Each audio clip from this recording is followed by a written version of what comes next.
No one has ever asked me to do a walking shot before. Hey? Really, this is really quality. Yeah. Oh, he's raising bars here. To be honest, mate, I don't really want to talk to you about fucking Arsenal. Let's have it right. He's got to be in your team, otherwise we are falling out.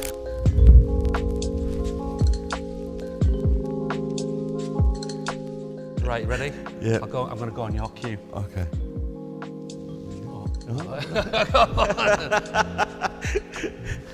Welcome. Lovely. Don't touch those balls, please. They may look like they've just been placed there very casually, but there's a lot of thought, gone into that. How you doing, mate? Yeah, great. Thank you so much for having me. Oh, mate, absolute pleasure. And it is Monday morning. It's Monday morning for all the life jacketeers. So thank you for coming in. And it's early bells. Yeah. Because you've got a very busy day. Yeah. But before we start, I've just found out you don't live in London. Nah, I live in Huddersfield. You live in Huddersfield. Yeah. My wife's from Huddersfield, so we met in Leeds before I got on telly. Right.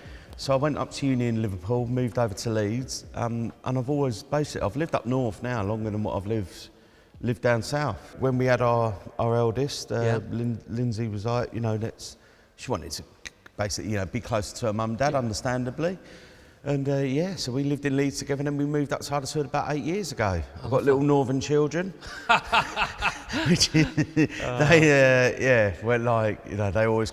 They always corrected me on when I say Bath. Yeah. It's a Bath. Bath.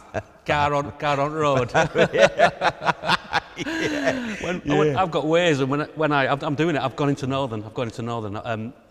You know Waze when you drive Waze. Yeah. Waze. And it says car on the side of the road, and I always go car on road. Every time, out loud. Oh, that's great. That makes me love you even more. Thank you. Well, yeah, I know you're a big Liverpool fan. I went to university in Liverpool. I love it. Yeah. I always wanted to. My best friend at home, his mum and dad are from Huyton. Right. Okay. And I remember them telling me about Liverpool and just the way they spoke about it. I was like, I'm going up there. Yeah. I've got to go to this place. Yeah. And honestly, it was if I had a choice of where to live, I'd definitely, it would be Liverpool. Everyone always assumes that it'd be London, but I lived in, we moved down south when I got on telly. I remember we lived in the old Highbury, so they've converted it into flats. Yeah. So I remember going to Lindsay, I was like, so anyway, I found a flat. It's right on the Piccadilly line for you. So just have a little look at it. And I remember she was like, what's the tube station? I was like, it's Arsenal. And she was like, what, in the ground? I went, not the current one. And I'll just say, I lived in the old Highbury, and it was, I feel like that's kind of the trade-off. We moved up north, but we did get to live in Highbury for a couple of years, and it was awesome. Brilliant. So today we are going to select your Arsenal 1-2-11. Yeah. Now this is your team, and I can stress it's your team. Yeah. All right. So there's don't need to worry about it. There's no comeback on this. I know you don't have any sleepless nights about who you've put in, who you haven't put in. Yeah. We're going to select your 11. It can be from history, it can be from players you've watched, but it's not just the team. You need a bench as well. Yeah. Because you've got to keep people sweet that you have left out that you're going to bump into at the Emirates, because you will. Yeah.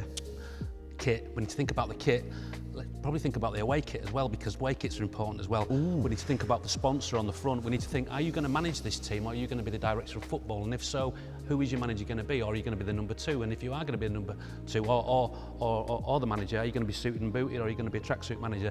A lot to think about. It is. Yeah. You still want to go ahead? Absolutely. Well, weirdly enough, the kit that I was going to go for was an away kit.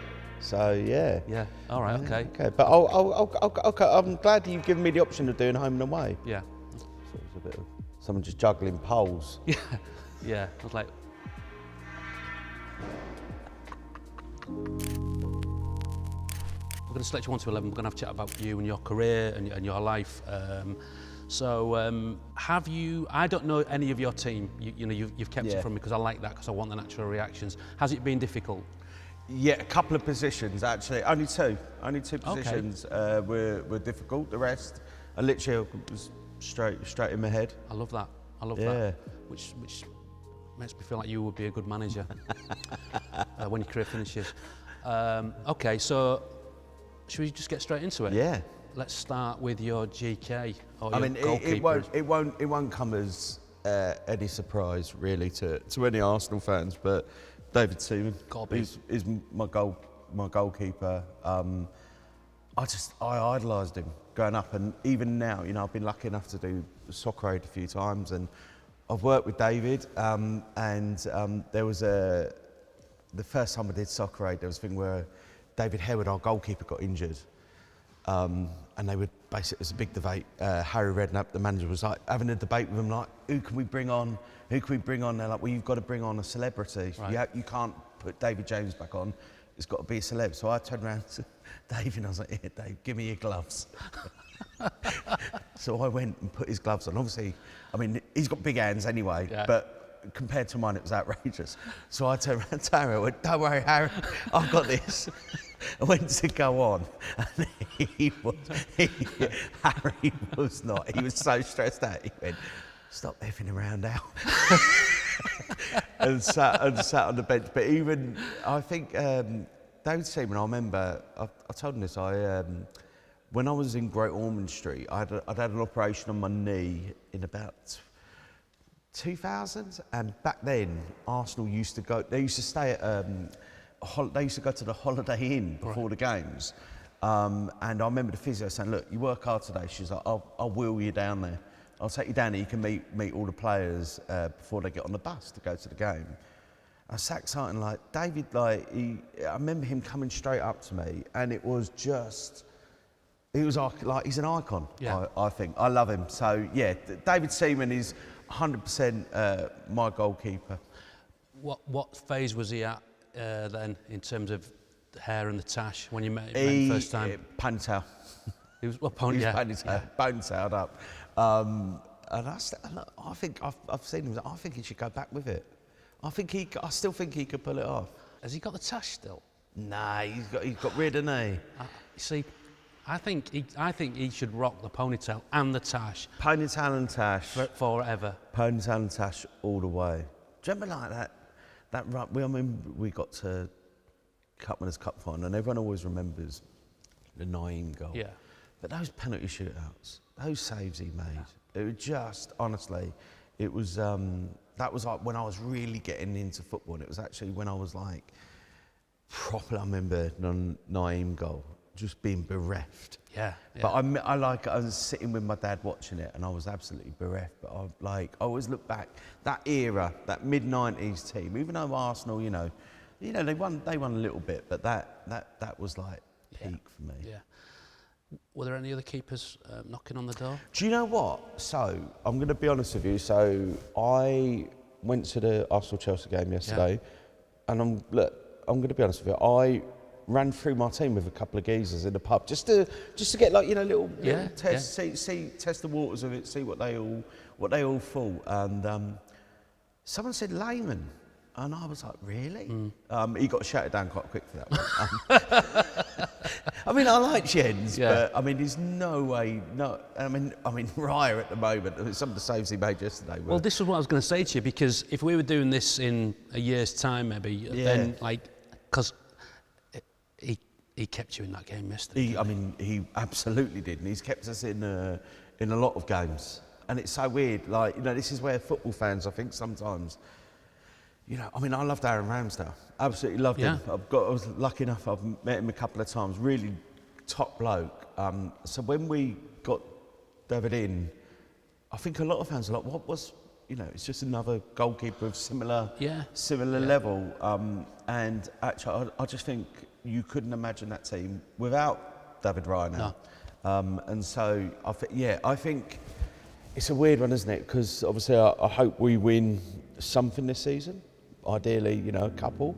But I think that when we look back, saying 10 years, 20 years' time, I think David Raya will go down as one of the great Arsenal goalkeepers. But today, it is absolutely David Seaman. Right. Back four. We're going to get straight into your back four. Left back. Again, this was actually one where I kind of almost checked it yesterday with the other geezers in the pub. I think Ashley Cole. Now, Ashley Cole shouldn't be a controversial choice because I think he's probably England's greatest ever left back. Yeah. And we were lucky enough to have him at Arsenal because of how it ended and when he went to Chelsea and all of that. I think the reason why, and I've realised this now, is we loved him so much. Yeah. I mean, he was, come through the youth team. It'd be like Saka going to Chelsea now. We loved him, and I think that's why there was so much vitriol when he went over to Chelsea. And also, I mean, they had an absolute touch with that deal. I mean, you think about now, Ashley Cole going somewhere, you look at easily paying 100 mil. What did he go for? He went for a bit of money and William Gallas, didn't he? Right, okay. Which Gallas was decent, but at the same time, it was that's a tough one. But I think Ashley Cole is. I mean, I've never seen a better left back for us, and also for England. I just think he was unbelievable. He was astonishing, and you can't, from a football point of view, you can't rewrite history. No, It's like he was phenomenal. You can't, and also I think the frustration from Arsenal fans is that he was coming into his peak when he left. We didn't have him for what you'd say is his best years of his career, but he's still in my team. Yeah. So that tells you how good he was. Is that he probably wasn't even in his peak at Arsenal. He probably peaked at Chelsea. I think the frustration with Arsenal fans is, I think it's a sign of where we were at that time. We couldn't compete financially. We were moving stadium, all of that. Arsene Wenger was having to do deals left, right and centre and kind of keep the spending down. And I think that's where there's a little bit of frustration. But I still love him. Yeah. Also, I was lucky enough to play alongside him at Soccer Aid, and I think he's just a lovely bloke as well. I love this because pretty much every player that you're going to I'm talk not about. gonna say. No, absolutely, rinse it because I love that. Because I love that, and everyone who's watching. But they want to know what they were like. Yeah, I've been. We'll talk about soccer. But I've lived a dream, mate. But I mean, it genuinely, every time I do it, it's the best thing I've ever done. Yeah. Obviously, apart from having my children and stuff like that. But it's the best thing I've ever done. Consistently.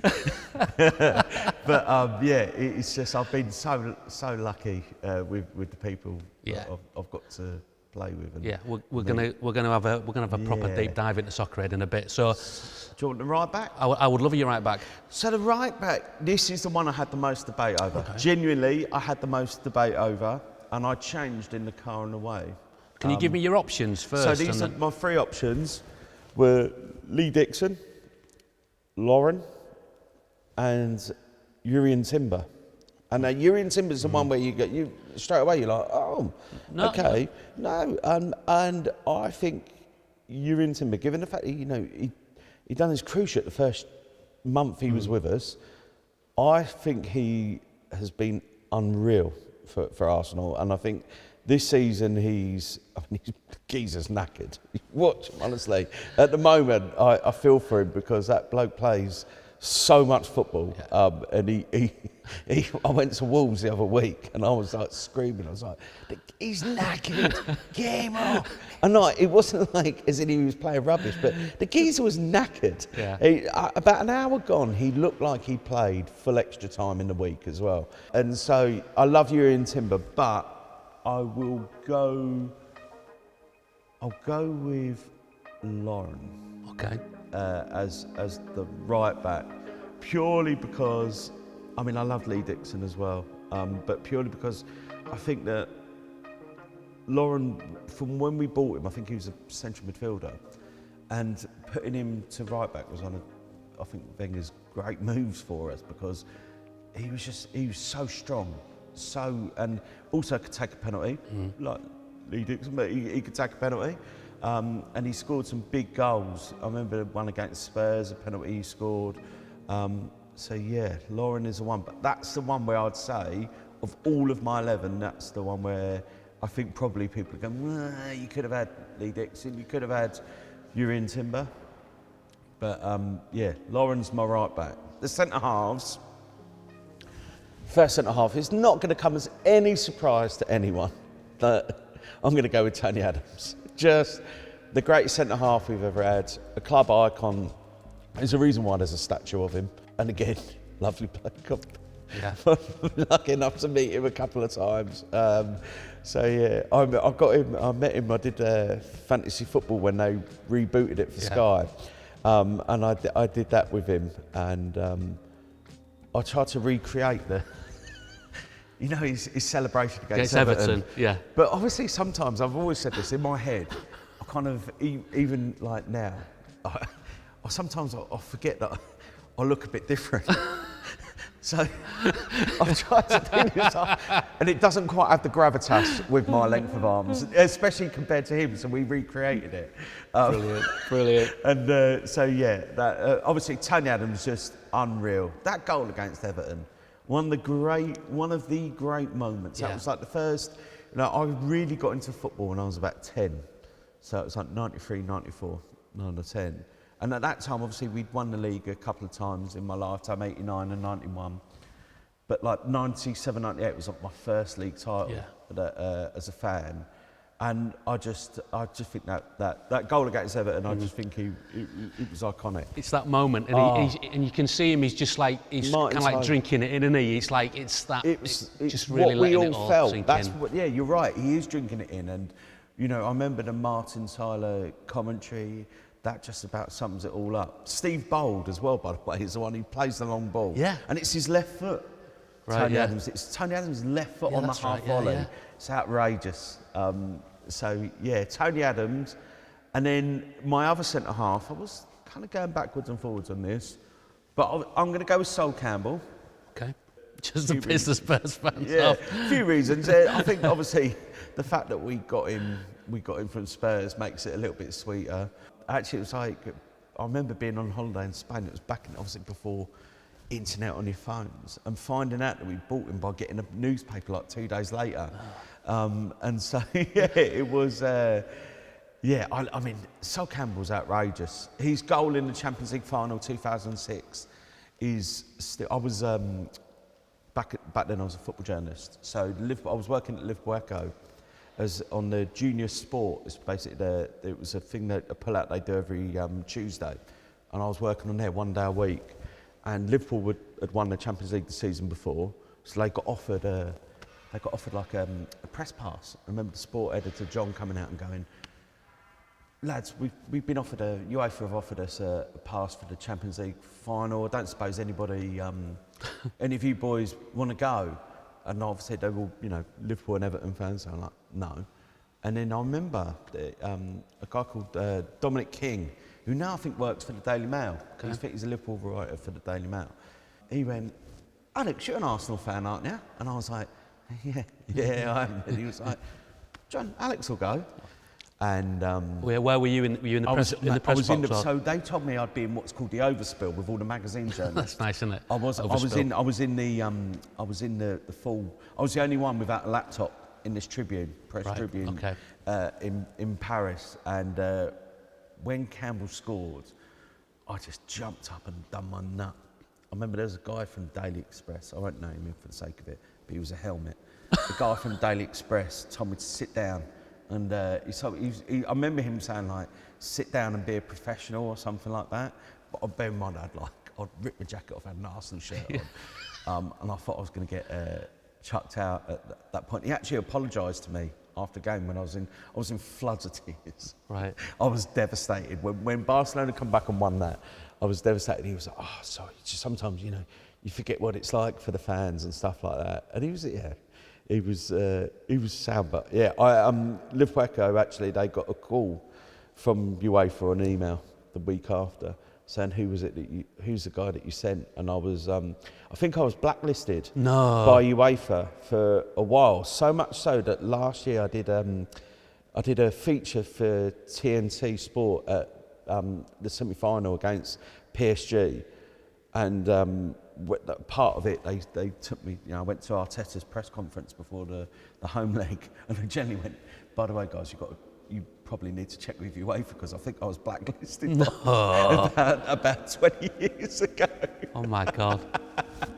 But sorry, long-winded. So Sol Campbell, 100% is my other centre half. Okay, so it's a solid back four. before we get onto your midfield, just take us through the journey from you were a football journalist, into what you see on screens now. Last leg, absolutely smashing it. Call yourself a fan, which we'll get onto that as well. Yeah. You're absolutely flying. How did the transition come about? So I mean, a lot of when people are younger, a lot of people don't know what they want to be when they grow up. I always wanted to be a football journalist. So the very first football report I wrote was on the Cupman's Cup final in '95. So I was 11. That was my first ever football report I wrote, and I remember going to school and just doing it on the computer, just writing this match report. And I just always wanted to be a football journalist. So I did English A level, went to John Moores, did journalism. But that was what I wanted to do. But it was weird because actually once I got into the industry, it's quite a weird one because something you love, you turned into a job. Yeah. And so, obviously, I'd never taken into account I'd be working every Christmas. I'd never taken into account I'd be working every weekend. And I actually fell out of love with it quite quickly. Yeah. And I remember when I was on work experience at the Echo, going to Everton at Arsenal, and I went, and I remember being so excited. Arsene Wenger had passed me on the stairs, and I remember being in the press box, and I remember going, just seen Arsene Wenger, like dead excited. I remember this geezer turning around and he was like, it's weird that, isn't it, with it being Everton Arsenal, like really sarky. And a couple of them, they geeks, they like laughed at him. And I remember thinking, oh no. I know it sounds weird, but just that one interaction, I was like, oh no, am I doing a job that's for bellends? And I remember, oh no, are you lot wankers? And I was like, oh no. I remember thinking it, and it really, it changed something in me. It's so weird, it was so early on in my career. But I remember literally from that moment, I was always I never had the same, it's so weird, just one interaction, never had the same heart in it. So obviously I became a football journalist. I worked for the Press Association, a news agency, worked in East Yorkshire. But then in 2010, basically they were, Paralympics GB were looking for new athletes. And there was a whole thing where they were having an open day. And it was in Birmingham, and it was basically like, if you'd say, come along and try these sports. So the Press Association sent me along to do a feature. Yeah. And I was like, no, well, obviously you'll be able to try the sports, go and do it. And I remember I wanted to basically, because within the realms of my disability, a table tennis paddle I can actually hold quite well. So I was like, I'm going to try and get in for table tennis here, be all right. They put me in the category for amputees. So I was playing against those geezers. By the way, in table tennis, I'd say having little hands is more of a hindrance than having one leg. They stuck me in the category of the geezers with one leg. Right. And they had big hands and they absolutely walloped me. And I remember having the ump with it. But I'd done this. That does seem unfair. Yeah, I'd done this feature. So basically, as I was leaving, they asked me to do, they were like, oh, come and try the last sport. And it was rifle shooting. And I never bigged myself up about anything. But rifle shooting is genuinely the best I have ever been at anything. Right. Straight away. Picked up this rifle, like target, got a 10, first shot, and it was 9. It's 10-10, and a couple of people come over, and it was just 10s. And then they signed me up. I was on the development squad, and I was training to go to the Paralympics as an athlete.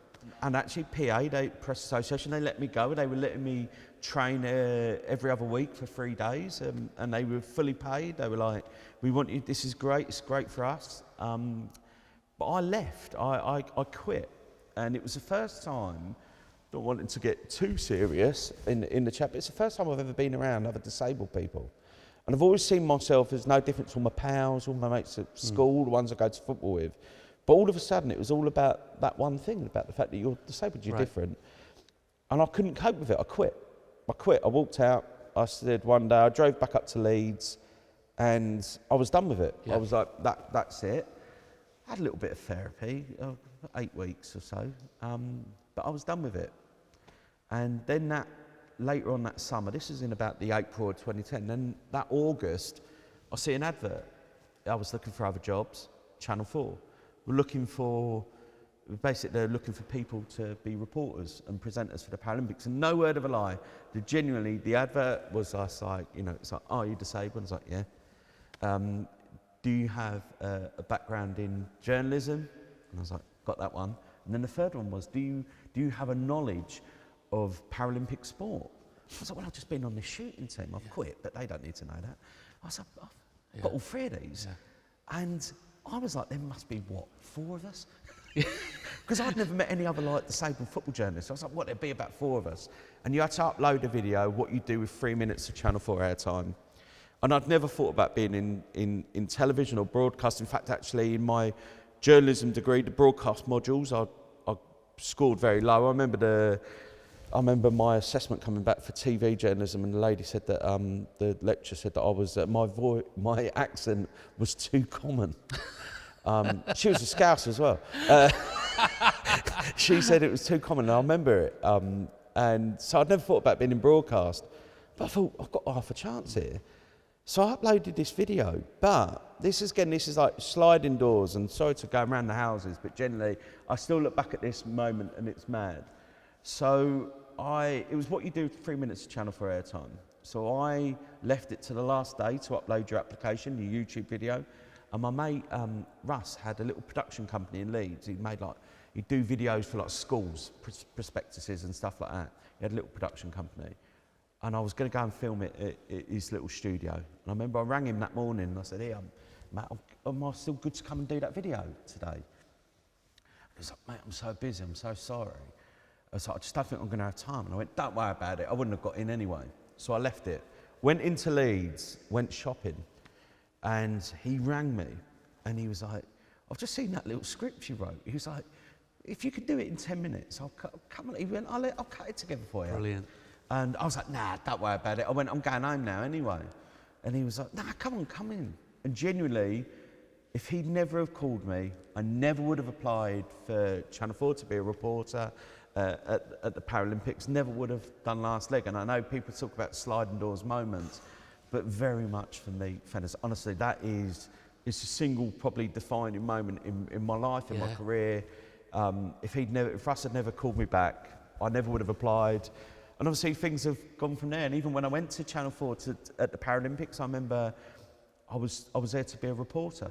That was all I wanted to do. I shadowed Gabriel Clark at ITV for 3 months. And I was there, basically I was employed by Channel 4 to be the 5-a-side blind football and 7-a-side cerebral palsy football reporter. That was my job. And I learned everything. There wasn't a single player that I didn't know from all of the nations. And the very first night, the producer, a guy called Pete Thomas, I'd met him at ITV and he was like, I'd love you to be our reporter for our highlight show. And I was like, okay then. He said, yeah, it's called The Last Leg. And I was like, oh yeah. And he was like, yeah, you know, because like last leg of a relay and obviously he was playing words, legs and that. And I was like, oh right. He was like, it's great. And then he was like, basically, you know, I remember doing the show. And I remember the first one, I went on the very first last leg. And I was only ever meant to be on for 5 minutes. Me and Josh aren't on screen together, the very first one. I come on, then I come on, do the first segment, and then I come off and Josh comes on like a substitute for me, and he did the rest of the show. But we did a pilot for it, and they needed someone to sit in and basically for Adam Hills to talk to. So they got me in to talk to him. I remember I think I had to pretend to be, who was it? Either Matt Lucas or someone like that. I had to pretend to basically give him someone to chat to. But I remember he's the only other geezer I'd ever talked to about having one leg. Right. So I was like, yeah, what leg you got then? And we were talking about them like cars. And I was like, so what are you driving at the moment? See, we talked about it and they went, have that on camera in a minute. And they put me on last leg, the very first one, just to have that conversation. Yeah. And we chatted about our legs. And the very next day I got called in and they said to me, I thought I was in trouble. They said, we don't want you to be a reporter anymore. We want you to stick on this highlight show.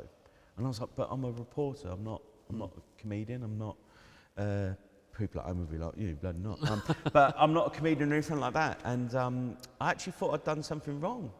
And I remember they said to me, look, you've got a choice really. You've got a 9-day, 10-day contract. You can be behind camera, of course, be a reporter.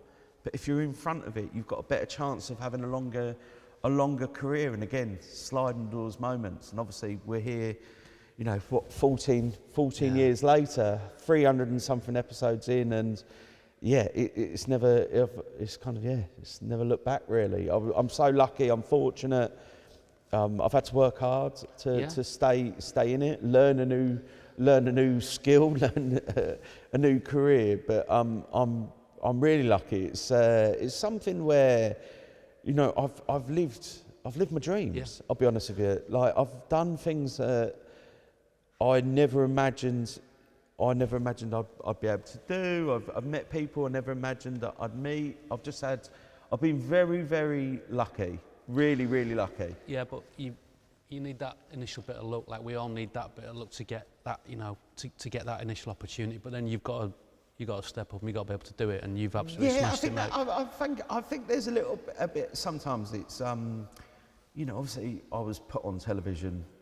Channel 4 genuinely were looking for new disabled people to put on telly. They wanted it, but back then, you've got to bear in mind, this was 2012.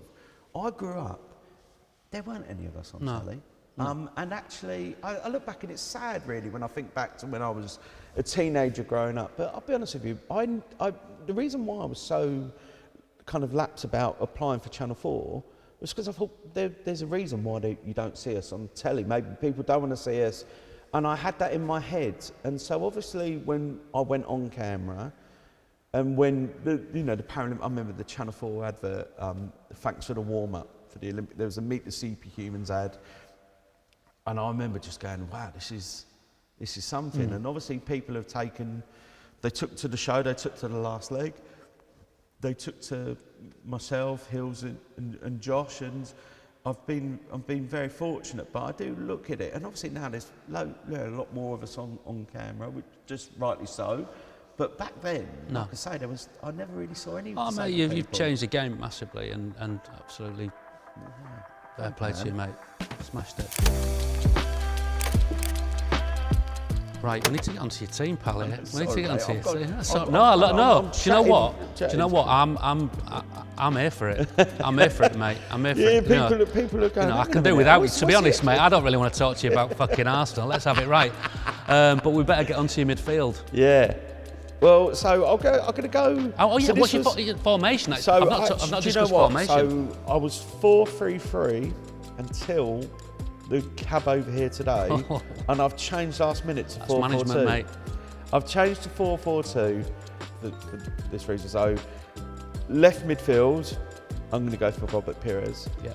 I would genuinely say Pires is probably Thierry Henry as well, but Pires is probably up there. My favourite Arsenal players.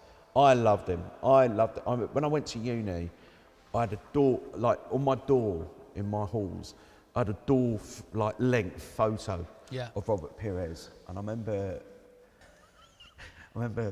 meeting a girl on a night out, and she came back, and in the morning, I remember waking up and she was just there looking at this photo of Robert Pires, and she's like, "You like football, didn't you?"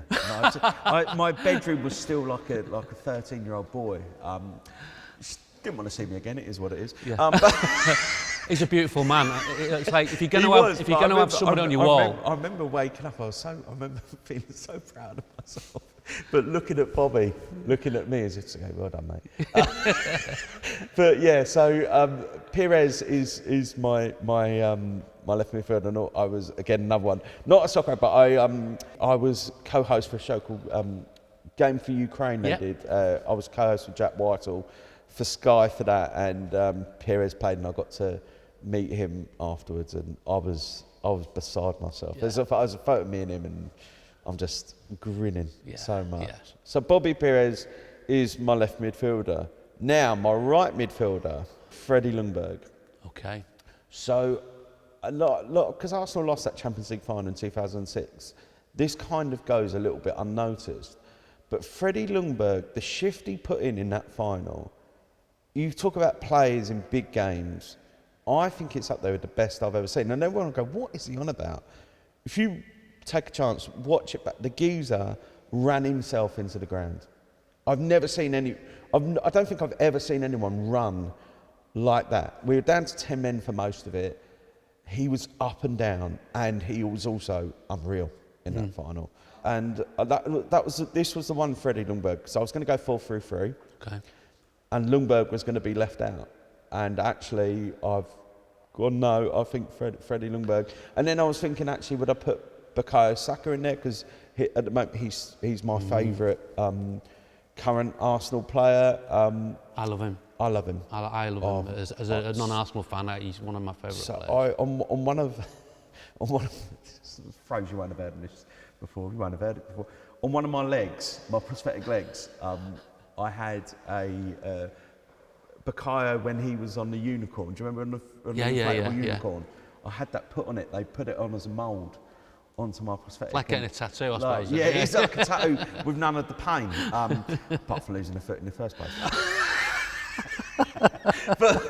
So I had that put on there, and I did this London Football Awards, and I got introduced to him. And in your head, you think the sentence, "I've got a picture of you on my leg," is going to be really endearing, but actually, you kind of realise once you've said it, it's quite weird.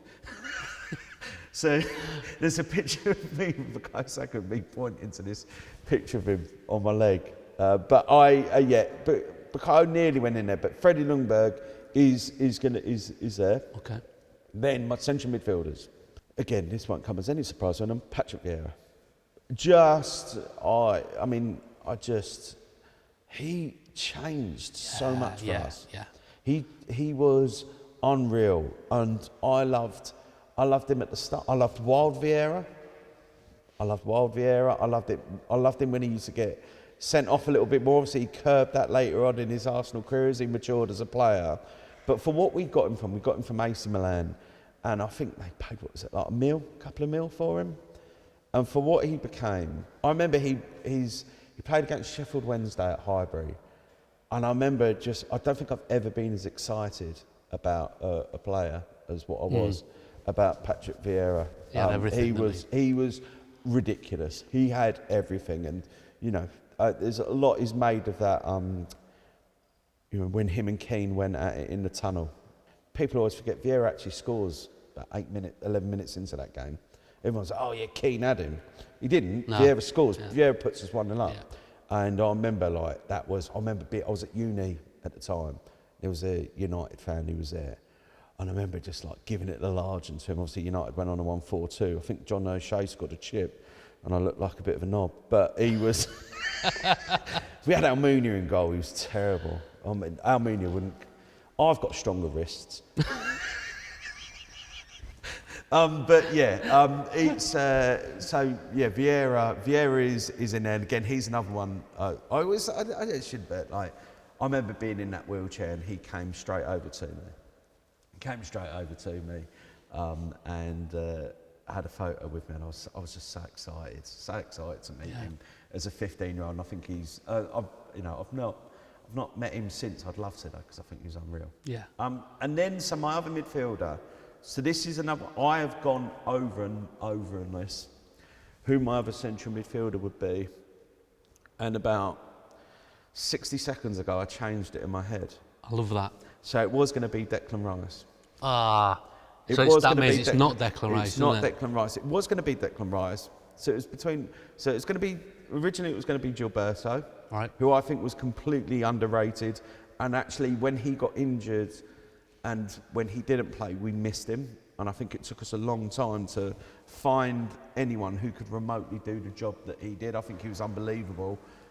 And then it was going to be Declan, because I think we paid 100 mil for him, and I think I just think he's got everything.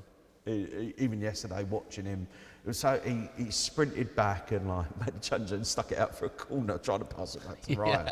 But I thought he'd injured himself then. And I mean, obviously those goals, the Real Madrid free kicks, the Real Madrid, the second one, I would say is one. I think it probably is my best.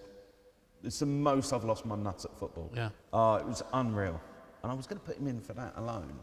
But I changed it about a couple of minutes ago, and I'm going to go, because when I was talking about Vieira, I was like, how excited I was by him. So I've changed it to Fabregas. Okay. Cesc Fabregas. I think they complement each other quite well. And again, I know, he ended up going to Barcelona and Chelsea, but Cesc, when he came into that team, I mean, he was just unbelievable. I think one of Arsenal's biggest mistakes was not signing him back when he went to Chelsea. Right. Helped them win a league. I think Arsenal should have got him back. They had the option to, they didn't. They were so committed to Ozil at that point. But yeah, I think Fabregas was unbelievable. So good, like genuinely world class. A player that anybody in the league would have wanted. Yeah. So I'll go for Cesc Fabregas. Okay. Last minute change. But that's management, And I loved his mullet when he first came to Arsenal. His little mullet, I loved it. Yeah, I love a mullet. You stole my Jimmy. I did. Oh mate, what? I mean, more than me, but what a bloke. I adore him. Just to caveat this, so you're working with Jimmy on Call Yourself a Fan. Yeah. I just think when they told me they were, they were going to get him on board, I was so excited. It was just, I just think he's. I think a lot of people, because he's such a fun character, Jim. I think also sometimes people forget that actually he was also an exceptional footballer. He was unbelievable, and I remember wanting the Arsenal to sign him. I remember him getting injured when he went to Hull and being gutted for him back then. But he makes that show. He's brilliant. Genuinely, he is any scenario when we're doing it, he brings the life to it, and I think that he's just unbelievable. I used to call him the red light animal, because during the week or rehearsals, on the day of the show, he could be a pain in the ass in the sense that he won't turn up, he'd be late. He's going to be late, so you've got to factor that in. They do that thing where you say to someone you know is going to be late, oh, we're you're going to start an hour later, because he sussed that out, so it'd be even later. But I put that all to one side, because once he's sitting there doing it, he's the star. He was amazing on Soccer AM. I remember when I first done Soccer, I think I did it 3 times with you guys. Yeah. But I remember how excited I was, because Soccer AM was one of the shows which, before I went on telly, what did you love? And there were a few of them. League of Their Own was one of them. Celebrity Juice was another. But Soccer AM, when I did it, I think it was 2015. I'd been lucky enough to I'd kind of done all of them. And that was my one that I wanted to do and that I loved. And I was genuinely, you probably won't remember, but I was so nervous. I was crapping myself when I come on, because I loved it so much. I loved it. I loved, I loved all the versions of it. I loved it when Tim and Helen did it. I loved it when you and Jim were on there. Lloyd as well. I loved it, and so I was genuinely nervous. So I think I was on with Emmanuel Petit, so I was nervous about that as well. Yeah. But Jim was unreal. Yeah. Did it live up to expectations? It lived up to it and more, mate. Genuinely, and I'm not just saying it. I was going to say to you actually the other day when you came on Call Yourself a Fan that I was so excited to have you on. I loved it. Because honestly, because I sit there and you were so nice to me when I come on Soccer AM. And sometimes people, you probably won't think, I'm purposely being nice, it's just you're a decent bloke. But when you're nervous like that, and I've kind of picked up little things from people, and I remember in the breaks, you were like, you're doing really well, mate. And even something like that. I could have done with you saying that to me. Even like that, it's it means a lot. All the years I've been in the industry. So thank you. Yeah, it's interesting there. I think what's really interesting, what you were saying earlier about the journalism thing. You never wanted to become a journalist, and it's like people said to me, "Oh, are you a journalist?" I'm like, Never been a journalist. Like, I kind of fell into this. I love football. I love football. I love music. I love clothes. Hence why I'm doing this. So Soccer AM was like perfect for me. But I never wanted somebody to like think you're a journalist or you're after an angle. It's like, no, I'm a fan. I'm just like, I've looked out here. I'm just happy to be here. Yeah, and exactly. I've never lost that. I think that. How lucky are we to be doing this? Mate. Something that we love. Like I get to laugh for a living. That's my job. Yeah. I get to, I do call myself a fan. I love my football, like you. I get to talk about football. I get to work with Jim. All these amazing people every week, and like, what a joy! Well, even this today. I know you're like, it's a Monday morning and stuff like that. Couldn't think of anything better to be doing this. I love it. Brilliant.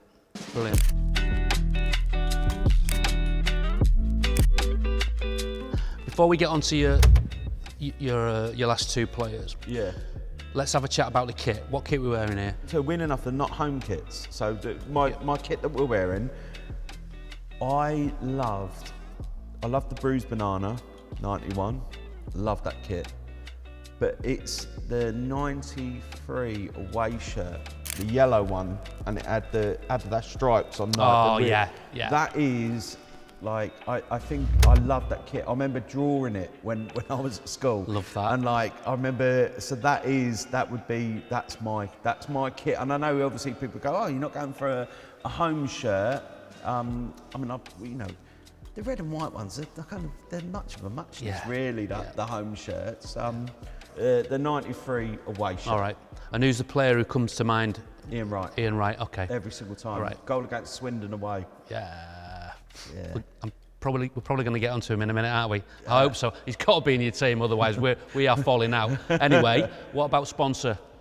JVC, yeah. JVC. All day. I got. Do you know what? I got a Dreamcast because we were sponsored by them, and it was crap. So yeah, it's not true.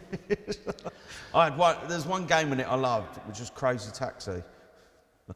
Yeah, you've lost my eyes. That's a generational thing there. There's one game on there I love, but yeah.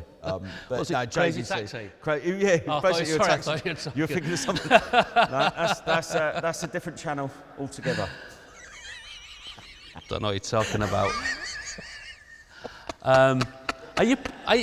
Are you playing at Highbury or are you playing at the Emirates? We are playing at Highbury. Ah, yeah, because you live there. I mean, easy for you, wasn't it? I mean, Highbury is. I loved how. Look, the Emirates, the atmosphere has definitely got better in recent years, but to me, Highbury was it was iconic. First week at Sky Sports as work experience, 96. I said, don't want HMRC getting on me. 96 or 97. I don't think they're going to check up when I was doing work experience at Sky Sports. First week, Highbury doing stats. I think Arsenal were playing Everton, and exactly like you, I'm there. I'm sat in the gantry, like doing you trust me. You trust me to do the touches and all that. And this was kind of like at the outset when stats were just creeping into the game. But what a ground, what a pitch. I remember my first game there. So my first Arsenal match was my dad he was a football fan, but he didn't support anyone. Right. So I'm from Croydon originally, so everyone would say you should have been Palace fan. But I was never really influenced into a team, so I supported the Arsenal because all my mates did. But my old man never it's like I'm not one of those people where I was taken to football. I had to wait until I could go with my mates. So my very first Arsenal match was actually at Wembley. We played AIK Solna in Stockholm in the Champions League. I'll never forget. I left my glasses at home, so my mate's mum she gave me hers. But obviously they weren't my prescription. But I didn't want to be rude, and so I didn't want them to have these kind of like big Deirdre Barlow glasses on. I couldn't see sod all. But it was May 2000, I think it was my first game at Highbury. We played Chelsea, and I remember walking out, and I don't know if you've ever seen the film Fever Pitch, where the lad when he walks out and he sees the pitch for the first. That was what it was like for me. I loved it. I still miss it now. Like the Emirates is we had to move stadiums. We had to go somewhere where there was more capacity, and I understand that revenues and stuff like that. But Highbury, I remember we played Juventus, and actually Vieira was playing for Juventus at the time. It was in the Champions League. I've never known noise like it. Fabregas absolutely had such a good game. But I think we won 2-0 at home, and it was. I'd say that and Real Madrid at the Emirates last season are probably the two loudest I've heard it. Yeah, it's not hard, is it? I knew that was coming. Yeah. As soon as I said it, I thought I'm setting myself up here. Sorry, mate. It's very Route 1. I do apologise. apologise. No, you know what? No, I'm not against it. There we go. 2 to go. Yeah. Go on. Well, it's Bergkamp and Henry. Right. Not Ian Wright. I know, and I hate myself for it. I was genuinely going to go 4-3-3 and have Ian Wright in there, and then I thought, I've gone for Dennis Bergkamp. Just when we signed Dennis Bergkamp, at the time, like, you know, kind of like foreign players, there weren't a lot of them in the Premier League of that quality as well. We hadn't really had anyone like that at and the time. Do you know who the most excited person was about Dennis Bergkamp signing for Arsenal? Ian Wright. Oh, I mean, he was ridiculous, and I even watched it the other day, like the hat trick against Leicester. So that is actually the first game I ever watched on Match of the Day without knowing what the score was. Brilliant. And bear in mind that Leicester got an equalise. I think Steve Wall scores in like the dying seconds. But what a game to watch on Match Day about knowing what the score was. I lost my mind watching that. But yeah, Bergkamp was unbelievable. What I would say is I've had a couple of nice stories about meeting players when I was at Great Ormond Street outside the hotel. Dennis Bergkamp didn't come up to me, and I nearly got rid of him on that. Right. Yeah. I don't think he had anything against me. I think he was just he had his head. He just didn't see. Well, David Seaman actually said to me when I told him this, he went, "There's no way. I mean, he just wouldn't have seen you." And I went, "So you're telling me the geezer can pick out a pass from 45 yards on a sixpence, and but he doesn't see a fat kid in a wheelchair right in front of him." You're telling me he's not spotted that? But yeah, I don't hold it against him. He was awesome, and he was the first player I ever had on back of my shirt as well. Bergkamp 10. Unfortunately, my stepmum did wash my Arsenal shirt in with some other red items, and the lettering all went pink. But it is what it is. Bergkamp is in there, and obviously Thierry Henry. Yeah. And look, I know Ian Wright. He's absolutely on my bench. But Thierry Henry's the best footballer I've ever seen, ever. And I genuinely, he was outrageous. I mean, there's nothing I can say about Thierry Henry that hasn't already been said. Can you try? What's that? Can you try?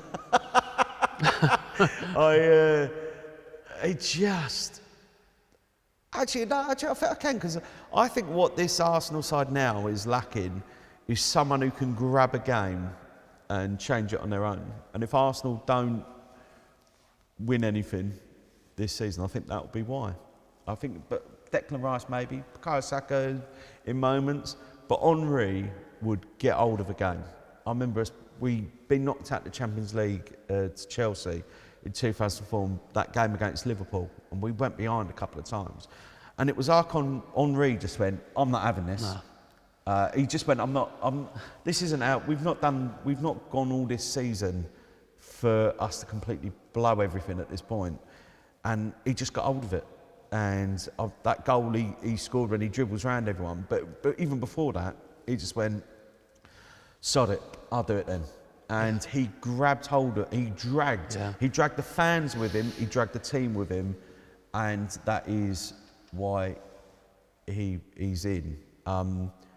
He got a Lifetime Achievement Award, BBC Sports Personality last year, and I was asked to record, loads of Arsenal fans were asked to record videos And, he followed me on Instagram, right? And I've been in television for a long time now. I lost. I was in the bath. I remember I was in the bath and I checked my phone and it said, Thierry Henry is now following you. And I screamed. Yeah. And I come straight downstairs. I come downstairs and the girls were having breakfast before school and like Lindsay was in there. And I just put a towel on. Talk, and I was just like, have a look at this. Yeah. It's not just a like, it's a follow. Yeah, I was. And then he messaged me. So he messaged me and said, like, thanks for the video for him. And I've never deliberated so much on what to say to someone. I wrote out about 5 or 6 drafts of just a reply. And I think what I landed on, I text Roman Kemp, because he was another one of the people who'd done a video and he'd got a follow. And I text Roman Kemp, I said, what have you said to him? What have you said back? And I think I said, what I landed with was, just wanted to let you know, you're a hero, and thank you for all the joy you've given me, and all of us fans, something like that. And he was just like, and his reply was, I'm just a guy who could play football, but thank you. Could play football, could play football. Unreal. Amazing. I'm so desperate to, I really hope one day, I hope he does Soccer Aid. I hope I get to, that for me that'll be me done after. Once I get, because I wear 14 at Soccer Aid because it's Thierry. I have absolutely, that's as far as the comparisons go. Well, we need Dennis Bergkamp as well. We need Dennis and Thierry, if you're both watching, if you can reach out to let's quickly talk about Soccer Aid. So how many I'm just about to do my 5th. All right. And like I said about Soccer Aid, so like Soccer Aid, I remember watching the very first one when Maradona played, and I thought it was mad. Yeah. I was like, what is going on? You know, you had like Jamie Theakston in goal, and I was like, what is this game? And it was something that I always wanted to do. I'll be honest with you, it was one of those things where when I've been in telly for a while, I was like, oh, I'd love to do that. And then I go, well, they won't ask me because, you know, I don't even think I'm high profile enough and stuff like that. So when they asked me to do it, I mean, I remember my agent sending me the email and she just put, I've already said yes for it. Like I know this is going to be a yes, and I was so excited. Football for me is playing in Soccer Aid is. I know people go, it's a charity game. It's for an incredible cause, UNICEF, and I couldn't think of a better cause. But personally, for what I get out of it, it is just. Oh no. Sorry, you've got to bear in mind, for me, sorry for getting a little bit emotional, but when I think about it, like, football wasn't meant to be for me. It was, you know, my mum and dad were told, I remember my dad telling me a story that he bought me some football trainers when I was a kid, before I was born, and someone said to him, well, you might as well chuck them away now. And I always thought to myself, why did he tell me that? What's, you know? But it gave me like a fire in my belly. And my whole life I've been different. And I never cared. I've never cared about it being different. I couldn't care less. I've lived an amazing life. But football is the one thing, Fenners, that it's the only time when I've genuinely gone, I wish I was like everyone else. I wish I was like my mates. When I was in pain when I used to play, when I was 15, and you know, I just wanted to be like all my mates, and it's the one thing where I'm not. And I think that, so for me, when I played at Soccer Aid, it meant so much to me. It still does now. That's why I get emotional now, even when I talk about it, because obviously still, even at 41, it's the thing where football is the one thing where it's the thing that still now, I'm quite sensitive about it. I'm still in my head that kid that was told, you know, this isn't for you. And I remember my dad, the first time I played football at school, I sent him a photo of me in those Ryan Giggs boots. remember him getting me those first pair of football boots, and I kind of, at the time, I probably didn't really kind of think about what that meant for him, and what you know, if you told your boy's not going to walk and stuff like that, and you know, now I've got my own children, I think about it a bit more and stuff like that. And so when I did Soccer Aid, and again, you know, there's still a part of me. I always say it's the best week of my year every year. It's also the most self-conscious I feel every year. It's I remember thinking, oh gosh, everyone's gonna, you know, they're gonna be like, oh, you know, it's kind of tokenistic. I can't do what all the other guys do and ladies do, and they're gonna go, well, you know, it's almost like a waste of a place where someone could influence the game a bit more and stuff like that. And I remember being so nervous, but the love that I got, not only from the crowd, but also people there, and actually the pros as well. Yeah. Because I thought they'd be like, oh God, what's this guy doing here? But the love I got from them, people like, you know, I mean, people like people like Frank Lampard, who, you know, there was the year I didn't touch the ball one year, and I was so gutted, and he said to me, I'll keep you on. He was the manager. He said, I'll keep you on until I know you've had a good time. And he didn't have to do that. He doesn't know me, and it meant the world. People like, you know, Robbie Keane. I mean, when he played for Spurs, some of the stuff I'd shout. I mean, even now he's like my mate.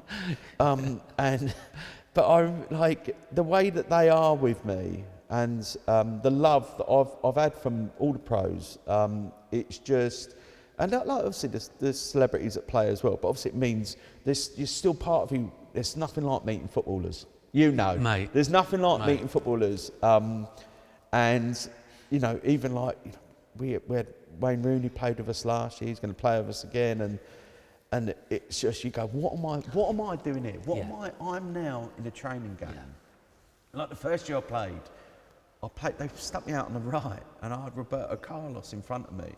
And genuinely, I'm like, what am I doing? Like that. And it is nice for me. You know, I can go from that kid, you know, like I say, I remember being 15 and, you know, oh jeez. Like I remember, sorry mate, I remember wanting to be different. I remember it so much, and that pain, I still feel it now. And so to get to do it, to get to go and do something as amazing as that, oh, Fenners, it's unbelievable. It really is. Sorry for getting emotional. It's the best, and obviously it's for an incredible cause. But I mean, I get something out of it, it's remarkable, and it's unbelievable. And like sometimes, you know, I do, you know, I joke and that on the telly, and that's my job. And last leg, it's all, you know, of course I've made a career out of laughing and kind of looking on the bright side of stuff, and you know, laughing. I can laugh about my disability, like I said, but getting a picture of Bukayo Saka on my fake leg and stuff like that. But at the same time, there is obviously a part of it where, like I say, football's the one thing where it's the only thing what I've ever wished different, and I probably shouldn't have. But it is, so it means everything, mate. I love it so much. I'm looking forward to doing it again. I'm looking forward to, you know, and the voice inside my head when you know, you're like, oh, people are going to think, what's the point of him playing and stuff like that. I actually realised, someone said to me, it was like, who said that then? It was actually Robbie Keane actually said to me, well, who said that then? No one said that. No one's saying it here. No one's saying that online. No. And he said, I remember him, like, I was really down, and I remember him going to me, I remember he said something like, that's not who I know. This person, you're not. He properly gave me, like, I remember us having a beer at the training camp, he gave me like a proper, it was like a dressing down, and he was like, mate, you're better than it. Yeah. You are more than this. Like, I think there'd been a clip of me go up, and I think there were a couple of comments, and I was really down about it, and he was like, mate, this isn't who you are. And you go, well, that's, you know, one of like, Premier League's great strikers saying it, so I should probably listen to him. You should, yeah. He's a lovely guy. I love Robbie. But you know, I've never been anywhere near that. You know, and you're there, and that's the closest thing to being a professional footballer, isn't it? I mean, even you go in and you get like, you're treated like a footballer. So you go in, you train, you have the physio room. I mean, obviously the physios that we have, it's Gary and Colin Lewin, who were obviously Arsenal. I've watched again as Arsenal physios for so long, and they're there, and you get like a massage and that after, and you know, for me, I have to manage myself for quite a little bit, and they put the ice boot on me, and you know, I get blisters underneath my prosthetic when I play every year, and like, you know, there's the Dr. Matt's there, and he's kind of like managing me, and you feel like a footballer. And he's like, there's just, I mean, last year I remember them saying like, do not train the last day, you're fine. Yeah. And then I went, and obviously because I love it so much, I went out and trained and got like a big blister and stuff like that. I was in agony when I played, but every second it's worth it. It's unbelievable. And then obviously, look, there's a bit of it afterwards. You know, you all socialise, and we do karaoke and stuff like that. And I remember last year singing, I always do Backstreet Boys, I Want It That Way, on karaoke, and it was me and Nicky Bird from Westlife and Tom Grennan doing Backstreet Boys. I mean, they did a lot of the heavy lifting in that. But it is just, and again, I remember the first year doing it, I remember looking over and seeing Roberto Carlos with what I think was a pint of vodka Red Bull. But I remember looking, and he's watching me sing, and I'm like, what is going on? What is this? This is just it's the most amazing thing. And like I say, you know, you look back in your life, and maybe I kind of, you know, I wish I could go back and tell the version of me at 15, go, by the way, mate, this is tough now. Yeah. This is tough. You're going through a hard time here, mate. You're in and out of hospital. But by the way, like 20 years, you're going to do something unbelievable. You will not believe what you're going to get to do. But obviously, like, the reason why I've got to do it is because I did go through that pain. So it means more to me. It means so much to me to do it. And look, I always say, I mean, my wife always goes like, you always go. I always do it, and I'm like, oh, I don't think I can do it again. I was like, I can't. Hopefully they'll let me go on the management, or you know, be part of it, because I love it so much. And then obviously, I get the call, and then it's like, I've got one more. I'll do one more. I'll do another. But like many people, you know, everyone in television I know who loves football would love to do soccer aids. You know, I've been lucky enough to do 5. I can do 5, and that is like just it's a dream come true. And like I say, it means so much to me. That's how much everyone's like, you know, given me the love for doing it. If you had to pick one player that you played with or against that was like, wow. I mean, there's a lot of them, but I'm going to get you to pick one. I'll tell you what, Carlos Tevez last year. Oh, he comes on, he scores. It's a bit of a cheat code, wasn't he? Yeah. I mean, it was outrageous. Yeah. You know, some of them, they kind of, you know, they know it's a charity game. They kind of take, that game's played like it's a Champions League final. Yeah, he didn't get the memo, did he? Poor Paddy McGuinness in goal. I mean, when I knew we were, because obviously you've got celebs up against pros, and I cannot tell you enough how much the level is different. Like, the way their minds work is so far, we can't even fathom how a professional footballer's mind works. And bless him, Paddy McGuinness in goal just had no shot. But I remember Tevez scoring one, and the people he went past, Jack Wilshere and Phil Jagielka, who were our pros, as if they weren't there. Yeah. And when he done that, I went on the bench, I went, we're screwed here. We are. If they've got no chance, then the rest of us haven't. Tevez was outrageous. But Roberto Carlos is another one, like Cafu. I played Cafu. It's just, last year, Rivaldo, I remember getting the ball from a throw-in, and I was looking around who's behind me, and Rivaldo was just there, and he'd only arrived the day before.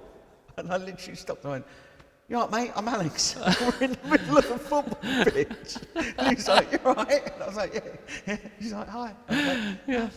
"All right?" Any chance to give me the ball? And it was just, I was so excited to see him. Brilliant.